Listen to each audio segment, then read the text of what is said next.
I am Yunli. Come, take up your sword. We'll get to know each other once we've sparred. Oh, here you are. Swordmasters should greet each other with their swords. Old Metal, say hi. You're leaving? Actually, I suddenly have a craving for some good food. Let's go. I'll treat you. Don't worry, I have some pocket money from Grandpa. Swords have a temper. Sometimes you have to touch them to calm them down. Put the hilt of the sword in your hand, and it'll tell you what's wrong. In swordsmanship, skill alone isn't enough. Communication with the sword is equally important. For any sword technique, whether it be the avalanche chop or the boulder breaker, you have to vocalize your techniques when you train. Then you won't stumble over your words on the battlefield. A cursed sword may grant a warrior great power in an instant, but in the end, they will just be a walking corpse, driven by the sword. Victory is up to the wielder, not the sword. Old Metal here is an unrefined sword, into which I infuse cursed swords I've collected. So I also call it the Blade of Forged Remnants. But I guess Old Metal is a friendlier name. Right, Old Metal? There is an etiquette for appreciating a sword. First, observe the exterior. Second, feel the sword's temperament. It's best to touch it with your fingers to get a good sense of its inner quality. Lastly, and most importantly, get used to the feeling of living with it for the rest of your life. Why are the bad guys always using good swords? Why can't the bad guys take bad swords? For a craftsman, a pearl hidden from the light of day is a true waste. The reason I stash away all the swords I find into molten remains is not to destroy them, but to protect them until a suitable swordmaster arrives. The Xianzhou Juming is famous across the stars for its forging and metallurgy, and there are countless master craftsmen among its ranks. Most of them were Grandpa's apprentices. That includes Yingxing, the flying comet. Grandpa always treats me like a child. But come to think of it, at his age, who isn't a child to him? Every time I hear Grandpa and General Jingyuan talking, I start to fall asleep. Why can't they speak to each other the same way they talk to me?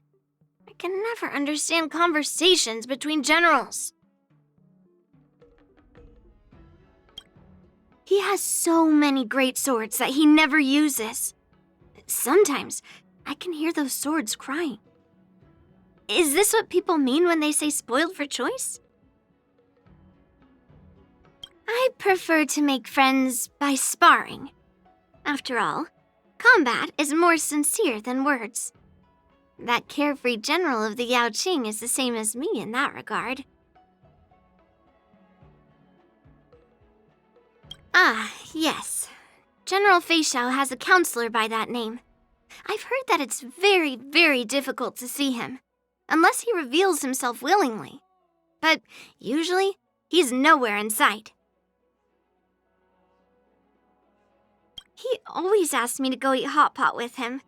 I know it's delicious, but I just can't eat that hot and spicy stuff. Whenever I'm on the Juming and I have time, I go visit Lingsha and Arden's Regia. Then, when I'm tired of playing, I rest my head on her lap. Lingsha always has this sweet, sweet aroma about her. You mean Yingxing?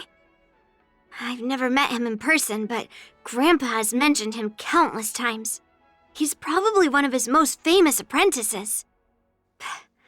I'd love to chat with that shard sword of his if I get the chance. The Lawfu's High Elder? I once got to share a table with her in Arumali. We ate tons of scallion chicken and fried rice balls. We even exchanged numbers and agreed to come back to Arumali for a big dinner sometime. March is my first apprentice. She's talented and willing to put in the work. I'm quite pleased with her. If I could just hear her say that my teaching is better than Yenqing's, I would be over the moon. That judge from the 10 Lords Commission? She doesn't seem like a warrior, but that tail of hers has some fight in it. Qingque has the guts to grab March away right in front of me and go play Celestial Jade. But I can see she has experience. March might be able to learn a thing or two from her and apply it to her swordsmanship. After we got to know each other by sparring, I realized he was indeed a kind gentleman, but it was a little hard to understand him. And his sword was hard to understand too. A sword must be hammered and refined 1,000 times over before it can be forged into a weapon. My skills have improved. Time to treat myself to some yummy food. To finally hunt down and wipe out all cursed swords? I still have a long ways to go before then. I'm a little stronger.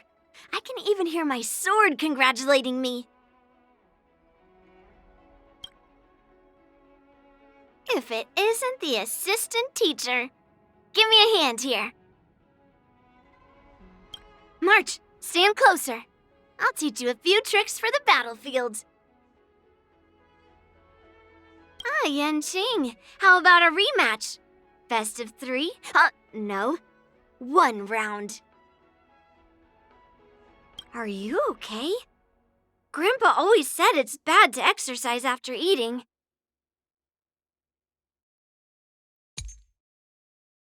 Strike while the iron is hot.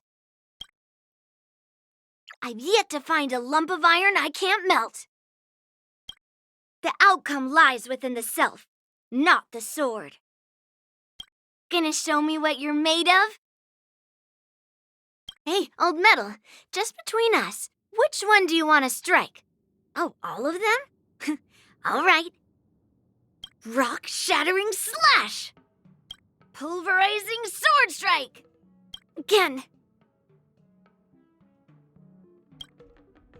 Not bad. I'll melt you all down. Splitting clouds, severing mountains! Blade drawn, mountains fall! Through the clouds, it cleaves a path! Huh! To earth, it descends with might! Eradicate! Right on time. Yes, you! Grandfather. There are still cursed swords to be destroyed. Thank you for your help. Intercepting sword technique. Tempered and forged. All are imbued into the sword. Hello there. What do we have here? Wow. Too bad it's not the sword I wanted. Not as interesting as Grandfather's gadget. Guess I'm a bit rusty. Old metal, let's go. I'm hungry.